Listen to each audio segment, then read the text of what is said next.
Hello everybody, it's James here. Got a little rig update, trail review, driving review on the new Traxxas 2021 Bronco here.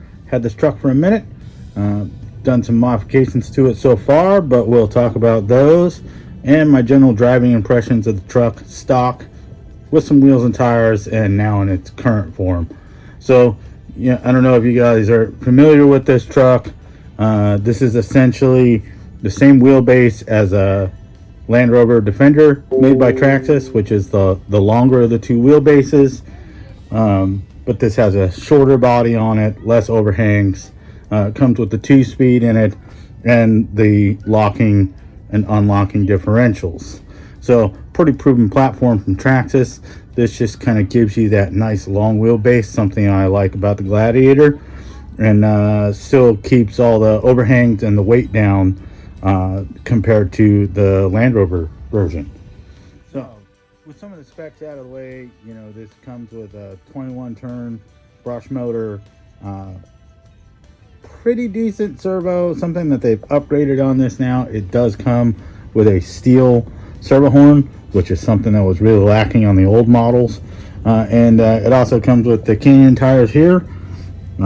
Some nice license style non-beadlock glue-on wheels. They represent the factory Ford wheel pretty well. The Canyon tires are pretty good out of the box. No weight in them at all, but I've opted to do something a little bit nicer, running a Proline trencher and a VP method wheel. I think it really helps with this truck. And this also comes with a 2.4 gig radio.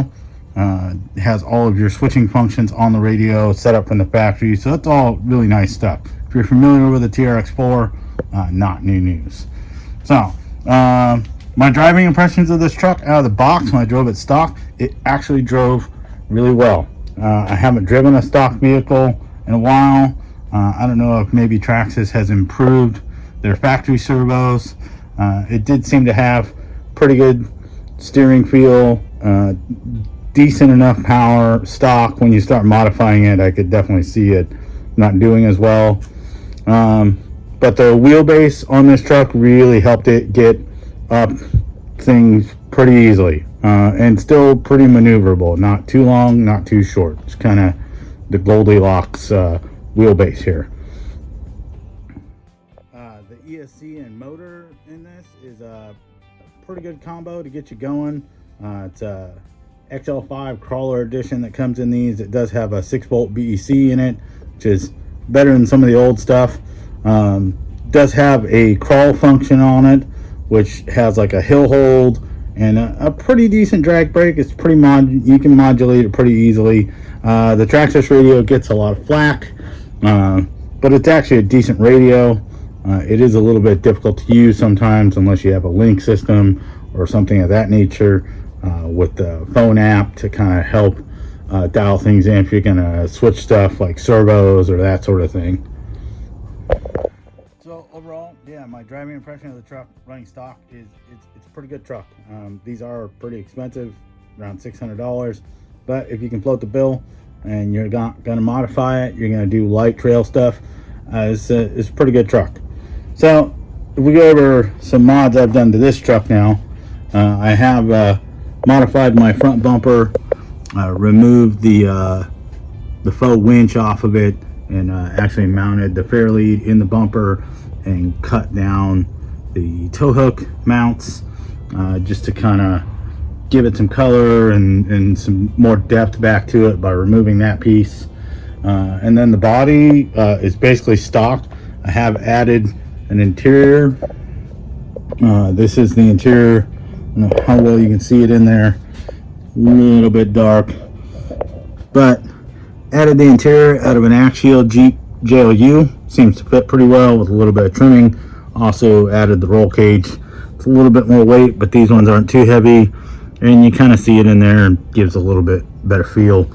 Painted the guy up a little bit. So there's another thing. I'm still waiting for a light kit on this truck. We're doing the Traxxas Pro Kit, so all the halos and everything should light up on this. Should look pretty killer. And then the wheels and tires I'm running said before, these are Proline trenchers, BP method 105 wheel, brass ring insert, and then I'm running 2 wraps of weight in the front wheels and 1 wrap of weight in the rear wheels. Other mods to this, for some additional weight in front of this, running the Samex brass C-hub and portal box on this with these cool little kind of brake rotors that bolt on here. Really nice little touch. You can kind of see them through the wheels depending on the wheels you run. If you run factory wheels, you may not see those, but yeah, nice little touch. For a trail truck, totally fine. The other thing I did, which was a bit of work to get to work correctly, because this has a new mounting system, this clipless mounting system, is I wanted to add aluminum shock towers at least to the front to get a better panhard mount, a more stout one, because the factory ones, once you put a bigger servo in these, they kind of flex and you lose a bunch of steering feel out of it. And I like to hoon around and do stupid stuff, so you know, you're likely to break one of those. You can insert some hooning stuff here. You get the feel for what I'm talking about.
Because I can't help myself, I did buy another wheel and tire to match the spare, since this is such a part of the vehicle, part of the look of it.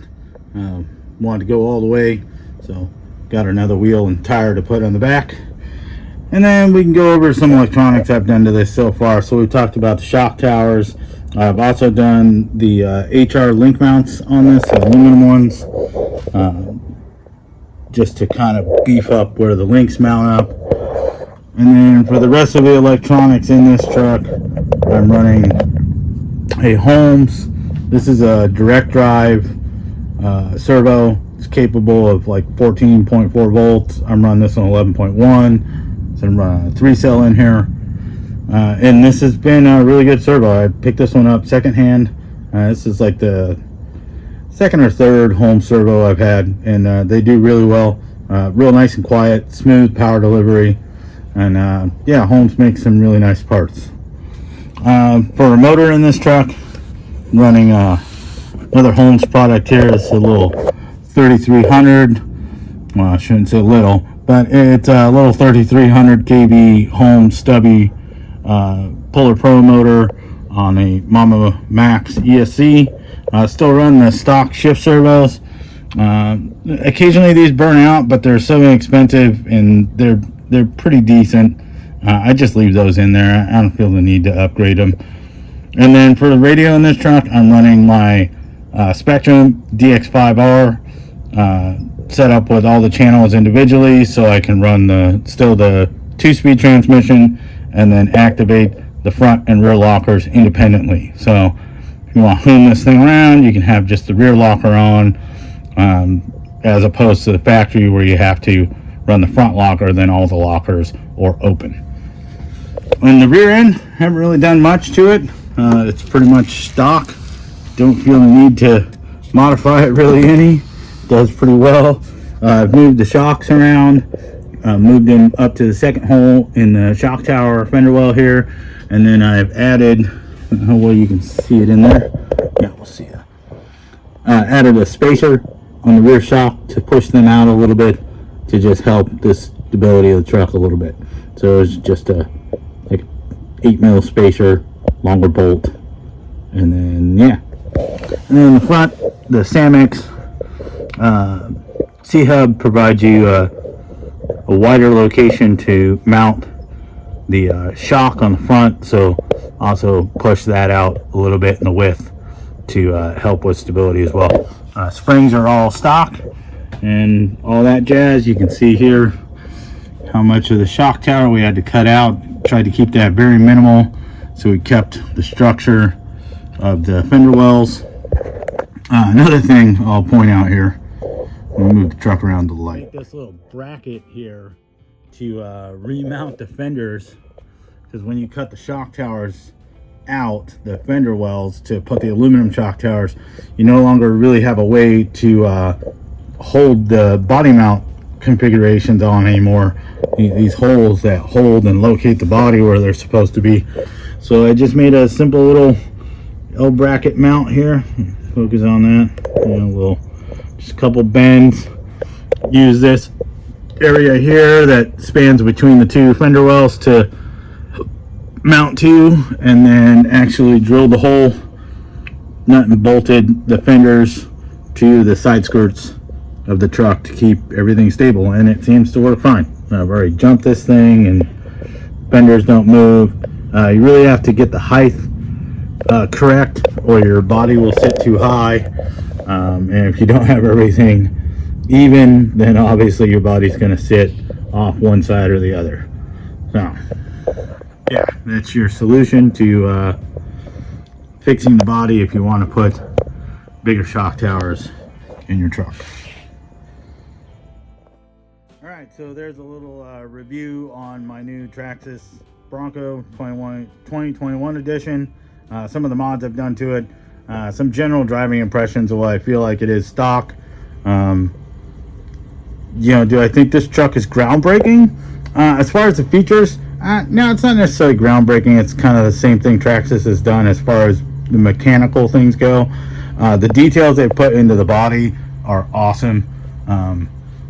You know, you put some nice parts on it like I've done here to kind of really bring everything together, add an interior, a few other things, and this becomes a really nice, capable trail truck.